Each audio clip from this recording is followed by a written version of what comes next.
Welcome to this episode of the You Two Scare Me podcast. I'm Feliz. And I'm Andi, and we are coming to you from Key West, Florida. Rusalka are typically described as the spirits of young women who died tragically, often connected to water, whether through drowning or circumstances that left something unresolved. Over time, those stories became tied to rivers, lakes, and forests, places where people already had reason to be cautious. Late spring, especially when everything's in full bloom, is when these spirits are believed to be most active. There are specific warnings tied to this time. Oh. Don't go near the water alone. Do not wander into certain areas at night. Okay. And if you hear something calling out to you from a place where no one should be, No, you didn't. don't respond. People describe hearing singing and laughter that doesn't match the distance it seems to be coming from. Whoa. Creepy, right?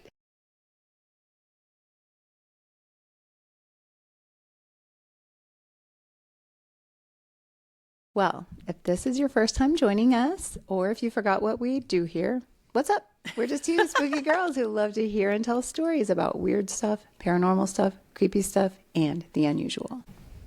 But don't worry, we respect the forces that make things go bump in the night, and we know to keep a safe distance. We are fully aware that we don't know anything or really understand anything about what's happening with any of this business. True, but that's okay.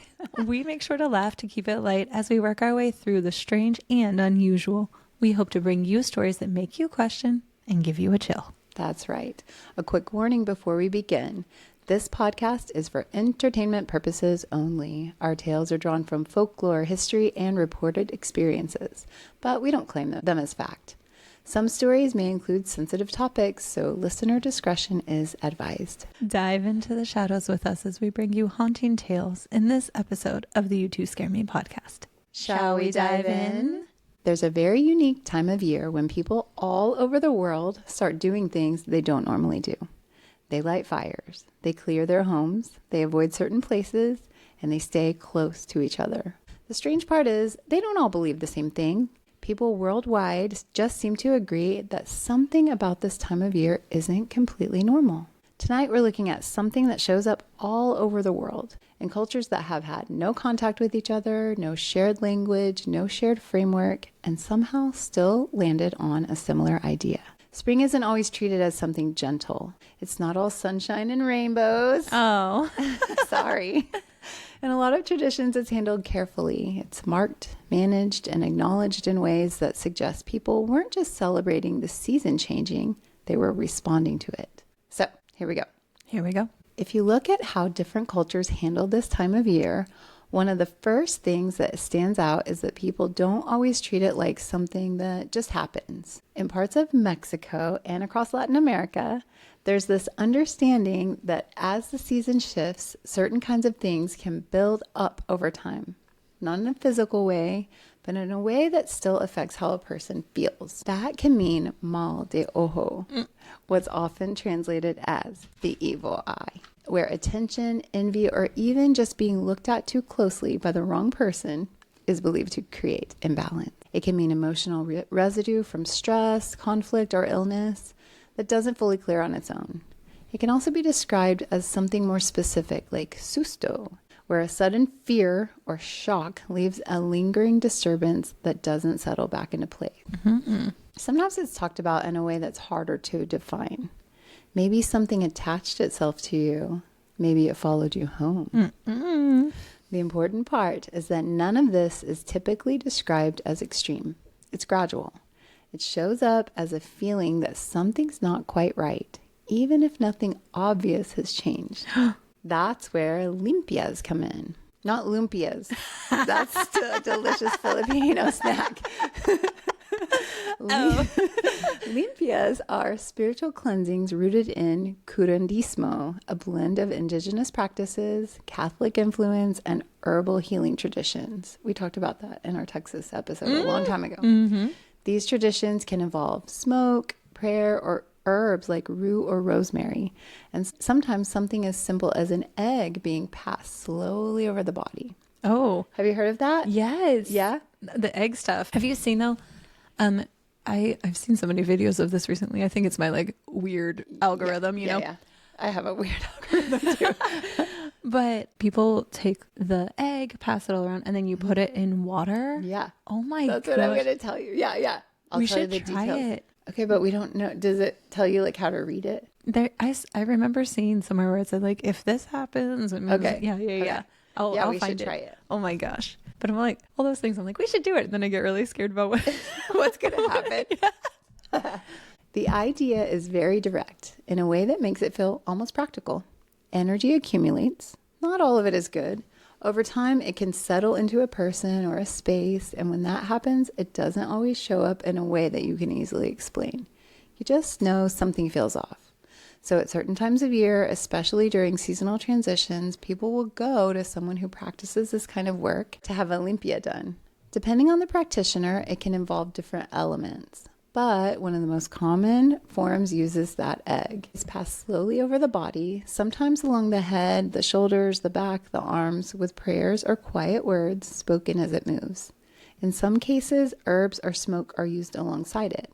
But the focus is on drawing something out rather than putting something in.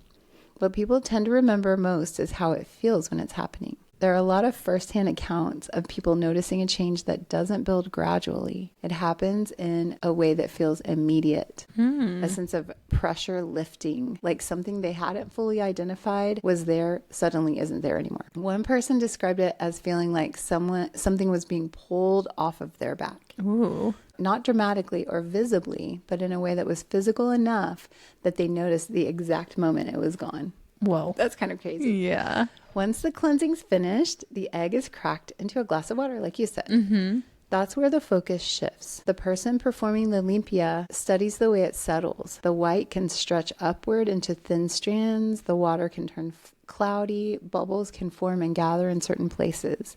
And the yolk can hold its shape or shift in ways that stand out. Yikes. I gotta chill. I don't know why. Certain patterns come up often. Strands rising toward the surface are often associated with attention or envy coming from other people. Oh. Cloudiness is linked with heavier energy that has built up over time. Bubbles are read as outside energy directed toward the person, especially when they cluster. And it doesn't say positive or negative energy. Okay. This isn't a reading where this definitely means that. It's kind of a little more vibe based. So that's why I don't know, like, if you need like one of these. Oh, okay. You need somebody who knows what they're doing.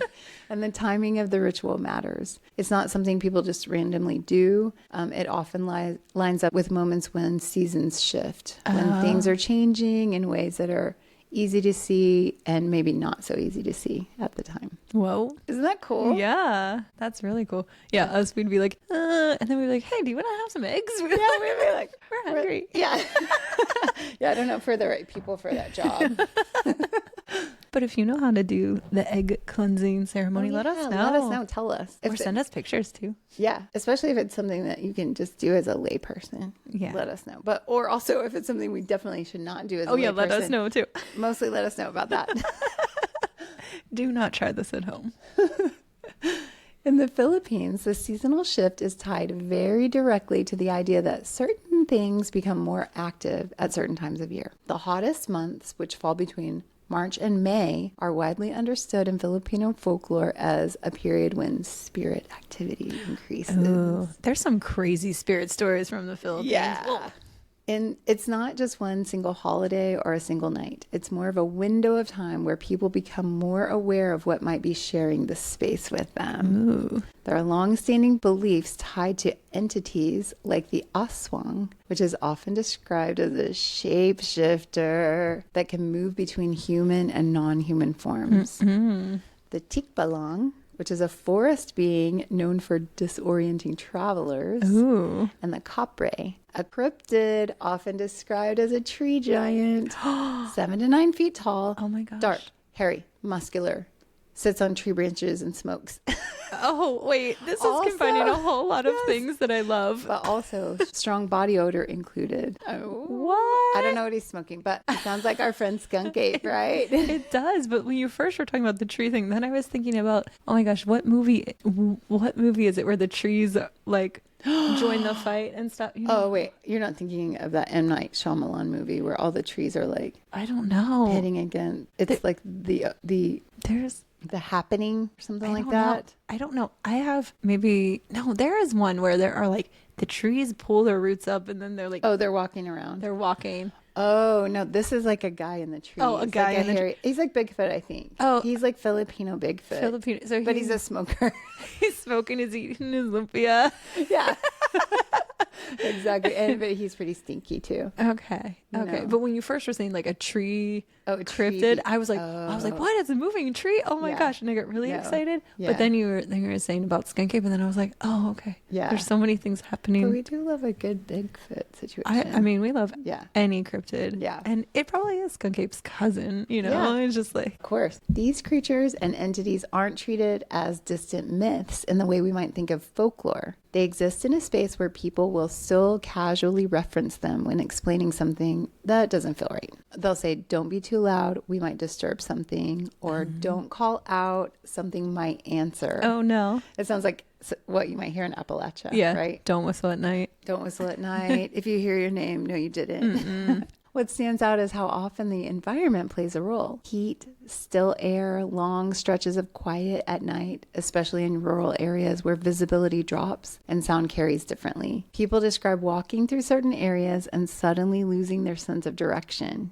even on paths they know well. There are accounts of hearing something moving just outside the line of sight, something keeping pace without ever fully appearing. One person described walking home late at night during the dry season and noticing the usual sounds had dropped out completely. Oh, that's That's spooky. creepy. Like all of the crickets stop or, and yeah. everything stops. No insects, no movement, just this heavy stillness that didn't match what they were used to. They said it felt like something was nearby, not approaching, not leaving, just there. And then the instinct wasn't to investigate. Oh, yeah. It was to keep moving and not acknowledge it. Oh, I don't like that. There are also repeated warnings tied to trees, especially old ones. There's your tree story.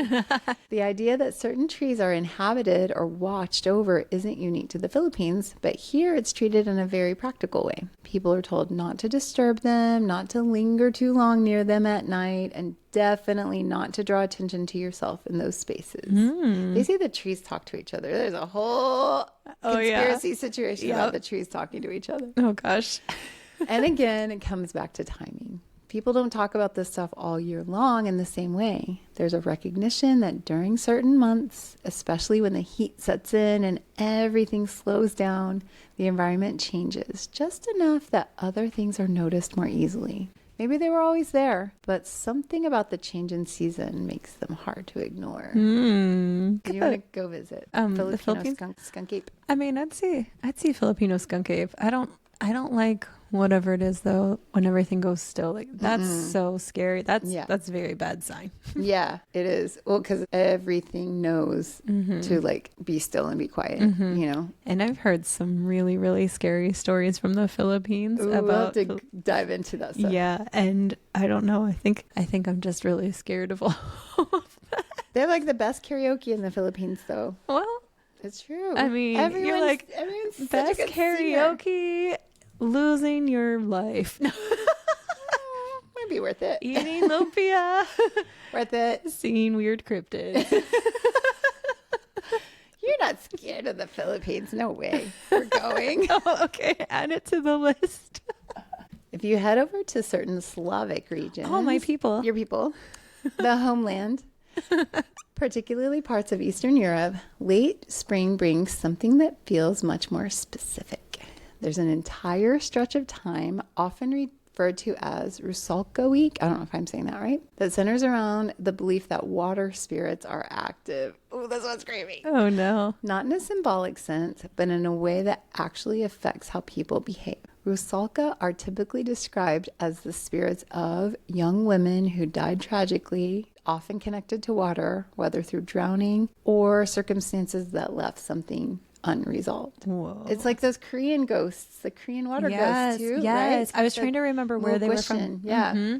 Over time, those stories became tied to rivers, lakes, and forests, places where people already had reason to be cautious. And then it became layered with something more. Late spring, especially when everything's in full bloom, is when these spirits are believed to be most active. There are specific warnings tied to this time. Oh. Don't go near the water alone. Do not wander into certain areas at night. Okay. And if you hear something calling out to you from a place where no one should be, No, you didn't. don't respond. The descriptions are consistent in a way that feels familiar. People describe hearing singing and laughter that doesn't match the distance it seems to be coming from. Whoa. Creepy, right? Yeah. They sense movement at the edge of the water that disappears when you try to focus on it directly. Whoa. There are older accounts of people being found near rivers with no clear explanation for how they ended up there. Weird. Stories that explain it in terms of being lured, not forced, but drawn in gradually, like the person didn't fully realize what was happening until they were already too close. Oh my gosh. Have you seen, this just reminded me, this whole thing. It's more of a siren situation. Okay. But have you seen this video from Mexico? Maybe. There's like a young man and his mom is there and like friends and stuff, and he saw a woman in the water. Yeah. And he is desperately trying to go into the water at night, and they are screaming at him. Oh and my he's gosh. screaming back at them like, no, no. And his friend goes to grab him and he like shakes him off, and his mom is screaming. Whoa. And then his friend must have had an expensive bag on or something, because then he throws this bag, like he went to get him. He was like worried about it getting wet, came back, threw his bag, went back, and had to literally picked him up and carried him out of the water. And as he's pulling him out of the water, the waves go crazy. Oh. It's so unnerving. And his mom is like screaming and crying, and he's screaming like, let me go. I need her. I need her. And oh my gosh. And everybody's saying that he saw a siren and heard the siren call. And that was is crazy. Desperate to get in the water. But the water like was just lapping, you know? And then as soon as they took him out, this wave came sideways, and then the wave started coming higher and higher. Oh my gosh. It was so weird. My phone's probably listening, so I'll probably have You'll see it. You'll see it later. I'll have that video served up to me by midnight tonight. It's really weird, but That it is reminded me creepy. of the story though, you know, where he was just drawn, right? Yeah. Oh my gosh. That so is weird. crazy. Yeah. Yikes. Something about the water. Okay, we're going to move to Indonesia. Oh. If you live in Bali, especially near Ubud, I guess, there's a night each year that stands apart from everything else. In the days leading up to the Balinese New Year, communities begin building large figurines called Ogoh-Ogoh. These are not decorative. They're meant to represent negative forces, chaotic energy, and things that disrupt balance. Some of these Ogoh-Ogoh are enormous, towering over the people carrying them, with exaggerated features that are intentionally unsettling. Faces are twisted or snarling, eyes wide and fixed in a way that feels almost too aware. Mouths open to reveal sharp teeth or elongated tongues. The bodies are often distorted, sometimes muscular in unnatural ways, sometimes stretched or contorted so that nothing feels quite proportionate. Clawed hands, hunched backs, limbs that look like they're mid-motion even when they're standing still. Some of them have multiple heads. Skin painted in unnatural tones, reds, blacks, deep greens. Some figures are designed to look like they're laughing, but not in a way that reads as joyful. Others look like they're caught mid-snarl, as if something has just been interrupted. Okay, so I actually put this into the story because I saw a video. It's like going on right now. Okay. And this video came across my TikTok, and it was like these giant demon, I mean, that's the way we would describe it, like, right? Like demon looking figures, and they look terrifying. And they're being carried, and then they go and they set them on fire. For this festival, and I'll tell you why in just a second, but I wanted to like give you a little context that I actually saw a video of this and I was like, what the heck is this? Wow. And then I kind of looked it up and I was like, oh my gosh, it's happening right now. So it's not a springtime, or it's not related to spring, but it is in this time of year. Right. But it comes in relation to the Indonesian New Year. Got it. At night, when these figures are carried through the streets, everything around them changes. There's fire, torches, sparks moving through the air, music, shouting, the sound of people moving together in a way that feels coordinated but not controlled. The figures are lifted, tilted, turned, sometimes spun as they move, and the shadows they cast don't always match the direction you expect. So it's like a really uncanny, unsettling, visual. They stretch across buildings, across the ground, breaking apart and reforming depending on how the light hits them. And the entire purpose of this is to draw attention, not just from the people watching, but from whatever those figures are meant to represent. In Balinese Hindu belief, these forms are tied to Buddha Kala, forces that exist outside of balance. Disruptive energies that need to be acknowledged and cleared before a new cycle can begin. Okay. The procession is meant to bring those forces out into the open, make them visible, to engage with them directly. And then in many cases, the figures are burned. So it's like, come on out. Okay, gotta go. Time to go. What stands out is not just the destruction, but the sequence, the building, the display, the movement through the streets, and then the fire. Each part feels necessary for the next step. Because the next day, after all of this happens, everything stops. Nyepi, the Balinese day of silence, is observed immediately after. Oh. No lights, no travel, no work, no noise. The island goes completely still. Whoa. Even the airport shuts down. The idea is that any remaining negative forces will look around, see nothing, hear nothing, and leave. Oh, okay. Like, nothing to see here. Oh my gosh. Once again, it lines up with everything else. A specific moment in time, a collective response. Fire, noise, movement, followed by stillness. Not just marking a transition, but actively clearing out something before the next phase begins. Isn't that cool? That is cool. It kind of reminded me of Krampus Festival. Yeah. You know, it's like so jarring to see, but it's tradition and people do it for, certain cultural reasons. That's really cool. I'm going to look it up so I can see these. Yeah, you got to look it. It is. I was like, whoa. Oh. I mean, it's like that same feeling when you see the Krampus Festival for the first time. You're like, whoa, what is that? You know? That's cool. Yeah. And then all I could think about was the day after, the silent day. And I was just thinking about how that would never happen in this house. You're like, that sounds like a dream come true. You're like, shh, it's a silent day, kids. And they're like, Mommy, I need a juice box. Oh my gosh. But, oh wow. Maybe I'll just pretend it's the day of silence tomorrow. Well, just show some really creepy stuff and light it on fire, and they'll be like traumatized for one day at least. Oh gosh, wow. Don't take your parenting tips from Feliz, everybody. I'm just spitballing here. When you step back and look at all of this together, it doesn't really line up in a clean or simple way. There are different cultures, different belief systems, different environments, all separated by distance and history. None of them are telling the exact same story. The names are different, the explanations are different, and the way people choose to respond varies depending on where you are. But the timing keeps lining up. There's this stretch of the year where things shift and people don't just acknowledge it. They do something about it.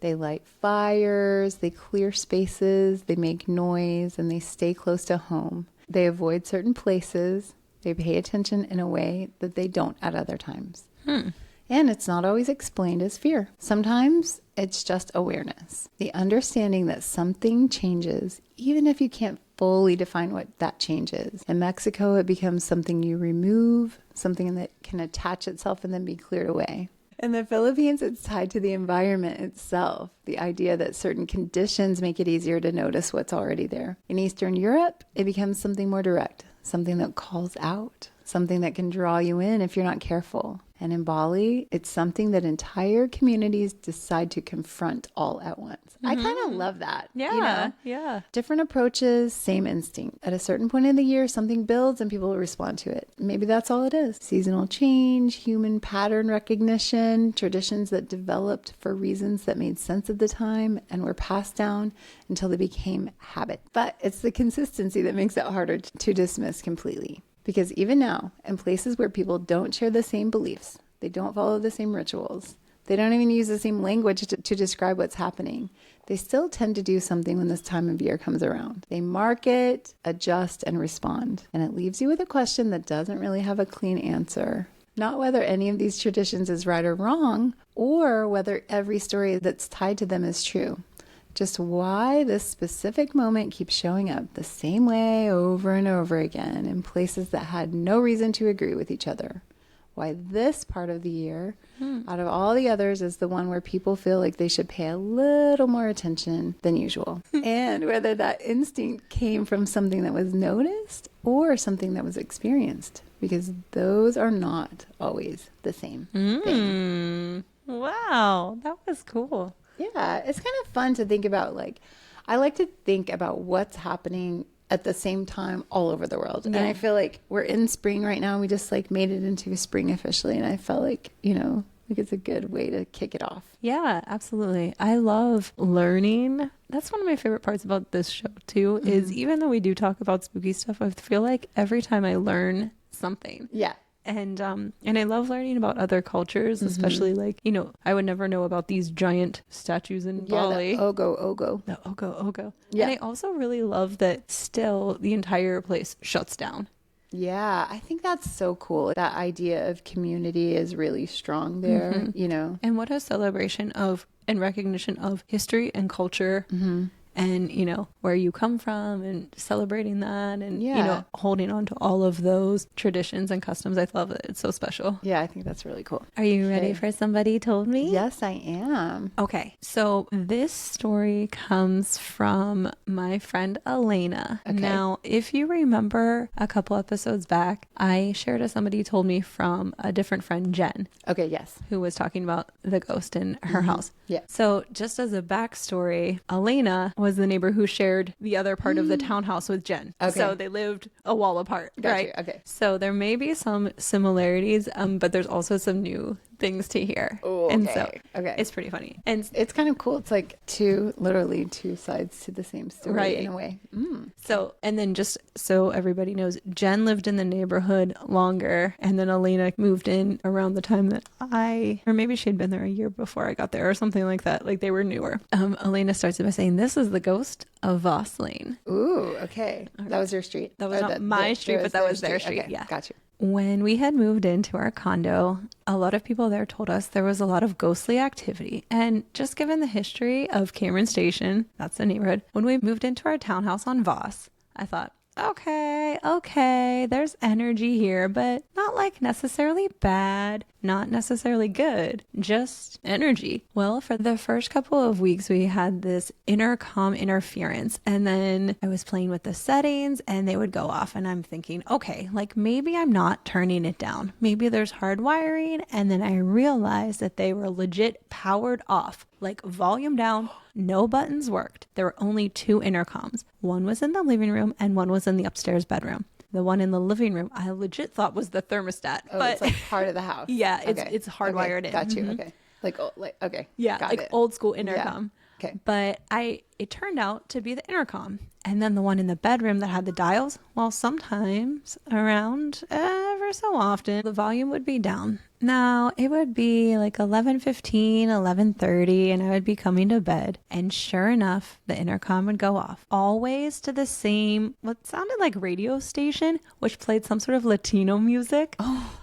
Of some sort, and it was always really loud. Oh my gosh. So when I would go to the intercom, I would check it and the volume would be off. I thought, okay. Then every time we got a new piece of furniture, the intercom would go off randomly at some point between like 9:30 and 11:30 at night. Oh my gosh. And they would go off at these random events. Like if I couldn't find the baby monitor, and I would search far and wide, and all of a sudden it would be sitting on the countertop. Oh. So I had just moved in and I was just meeting our crew, and we had such a great neighborhood crew. Side note. Yeah. And I said something casual like, "I know you don't know me yet, and please don't think I'm crazy, but I think my house is haunted. Yeah. There's definitely a ghost." And then everyone would say, "Oh yeah, there's definitely like some ghostly activity," but I didn't know the story. So this is where it gets a little funny, because Elena is one of the sweetest, kindest people you'll ever meet. Like, she has such a good aura and vibe and everything, you know, and she's so kind. And so everybody had some information, but nobody wanted to tell her. They didn't want to say someone died in your house. They didn't want to say anything. Yeah, right? You know, they were just like, they're like, yeah, yep, it's a little spooky around here. Yeah. Okay. So Elena said she didn't know the story. 2 or 3 years later, fast forward to one of our tarot card reading nights, which was a thing we sometimes did. Okay. And I feel like there was a conversation we were having about all of our places and all the sorts of presences. And I think it was Arlene that said, okay, is it time to tell her? And I thought that everybody was messing around with me. And I was like, no, guys, no. And somebody said, it's time to tell you. Oh my gosh. So I was the newest one in the neighborhood, but I knew this story, but they told me, you can't tell. Oh my gosh. Because, you know, it was scary. So anyway, we go on. And so I'm going to go back to Elena's thing. And they said, right before you moved in, somebody died in your house. Hate to break it to you. And I said, she's like, that explains a lot. Right. And she was like, wait, what? And they were like, yeah, apparently there was a lonely soul that lived in that place before we did. And then he died. Jen showed me a picture of the coroner there. And I don't remember what else they told me, but I didn't need to know. I didn't want to know dates. I didn't want to know what room it was in. I didn't want to know any of the details, but I just knew what they said. And I was like, oh my God. So I went home thinking, okay, now it's like 11:30, 11:45 at night. I wake up Mike, that's her husband. Do I tell him? I don't want to creep him out. He's probably sleeping, but I totally woke him up. 100%. When you wake up, someone died in here. 100% told him what happened. And then wouldn't you know, the freaking intercom went off. Oh my gosh. So anyways, I think it was you, Andy, who told me what to say and what to do when we moved out, which was only a few weeks later. We decided to move and we had our move out date, and all of these weird things started happening. Like, there were bees, all sorts of bees came alive outside the window and doors. And there were these squirrels and chipmunks that came in and were living in our garage. Then we had this crazy massive leak and all of this mold. It was just all sorts of wacky stuff. Oh no. But I remember saging, opening the windows, and being really kind to the presence that was the ghost. Oh, then there was the ghost of 51. Well, I'll think of more and I'll send you about the other one. Oh, and then the one about the awesome medium and about the third eye for your next episode. All right, love you. Oh my gosh. You're going to have to keep them coming for sure. So Elena, we were moving around the same time. And I think I don't know if I've talked about it on the podcast or not, but about the ghost that was in my house when we lived there. I think maybe a little bit. Maybe I mentioned. But before we left, I said, you know, how I was thanking them for sharing their space with me and being kind and things like that, but that they were not welcome to come with us and all of that stuff. So Elena did a similar thing when she left. And so in their place now, I haven't heard of any reports of activity. Okay. So, but how funny that she's experiencing these things. And everybody's like, gee, I don't know. That is such a big surprise to us. We have no idea what's going on in your home. And for everybody's 3 like, years. Right. And those are crazy. But it was fun. I mean, I can remember this night so clearly, and we were like, it's time to tell her. Oh man. Yep. So yikes. I'm just imagining like they're like laying in bed and it's like Selena comes on the intercom. Bitty bitty bum bum. But yeah, I mean, it was before she knew, you know, all of that stuff though. Like, she was always like, oh my gosh, it's always this Latin music. So here's me having to take care of the fish when they're gone one time, you know, and I'm always taking one of my kids with me. I'm like, okay, guys, here we go. Turn on all the lights and I'm like running up the stairs, oh my gosh, looking at the intercom. Did anything happen? Not when I was there, but I was always creeped out. Yeah. Oh my gosh. That is crazy. Yep. So thanks, Wow. Selena. And I think Yes, it's so thanks for sending your story. I think it's so fun though that we had the stories from like both sides, and then like Yeah. the person who knew more of what was happening, and then the person who didn't know till later, but Yeah. still They were still experiencing yeah, a lot ghostly of experiences. stuff. Yeah. Ooh. But then I'm wondering if it is the same spirit or if it's different ones. You know? Who knows? Who knows? We may never know. Well, thanks, Elena. And thank you so much for listening to this episode of the You Two Scare Me podcast. Have you checked out our website, you2scaremepodcast.com? You can find blog posts about our episodes, photos of us, and links to buy our spooky gear. And the link to purchase tickets to our cool Spirits with Spirits event on Ding, April ding. 11th. Woohoo! Go do it. Yes. Listeners, do you like what you hear? Help us reach more ears by sharing the show with your fellow weirdos, subscribing to our YouTube channel, and joining our Patreon. The link is in the show notes. You can also help us by rating and reviewing us on Apple, Spotify, YouTube, or wherever you get your podcast. Hey guys, give us a review. It's been a while. Yeah, we love the reviews. Write something. It only takes a second. Yeah. And don't forget to check out our social media. Find us on Instagram at you2scareme_podcast or on our Facebook page, You Two Scare Me. You can even follow us on TikTok. Just search You Two Scare Me Podcast. No spaces. Remember to send us your own spooky stories just like Elena did for our Somebody Told Me segment at you2scaremepodcast@gmail.com. That's YOUTWO scaremepodcast@gmail.com. Thanks for wandering through the shadows with us. Until next time, stay curious and beware what lurks beyond the light.